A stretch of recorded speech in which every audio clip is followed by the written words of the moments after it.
সুন্দর একটা মাঠ তৈরি হবে, ওই মাঠে তখন ফুটবল খেলা হবে। তখন কাদের সাহেবকে বলবো খেলা হবে, কি হবে না খেলা? এইটা আমি পুরান কথাতেই ওনাকে বললাম। তো এখন আমার কথা হচ্ছে যে এই প্লেইং লেভেল ফিল্ড তৈরি করে নির্বাচন হবে। এই নির্বাচনে আমরা সবাই ভোট দিতে পারবো, যাকে খুশি তাকে ভোট দিতে পারবো, তাই না? ওই পাঁচটা বুঝতে মানুষ কি চায়, মানুষ কি ভোট চাচ্ছে, কিভাবে ভোট চাচ্ছে, দেশের কিরকম পরিবর্তন চাচ্ছে, এটা তাদেরকে বুঝতে হবে।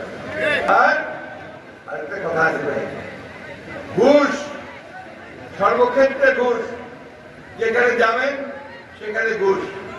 ওই স্কুলের চাকরি হবে না যদি শিক্ষকের চাকরি হবে না যদি আপনার 19 লাখ 20 লাখ টাকা না দেয়, তাই না? স্বাধীনতার জন্য যুদ্ধ করেছি, তখন কিন্তু সব একসাথে লড়াই করেছিলাম যে আমরা একটা দেশ তৈরি করব, পাকিস্তানের হাত থেকে বের করে এসে যে দেশের শান্তি থাকবে, ভালোবাসা থাকবে, মৈত্রী থাকবে, অন্যায় অত্যাচার থাকবে না। আমি আমার কথা বলতে পারবো, কিন্তু এই আওয়ামী লীগ এই দেশটাকে কি বানিয়েছে চিন্তা করেন। আমি আর নাম বলতে চাই না, আমি শুধু এটুকু বলতে চাই, আওয়ামী লীগ এই দেশের মানুষের সঙ্গে গাদ্দারি করেছে, তারা বিশ্বাসঘাতক, তারা দেশদ্রোহী।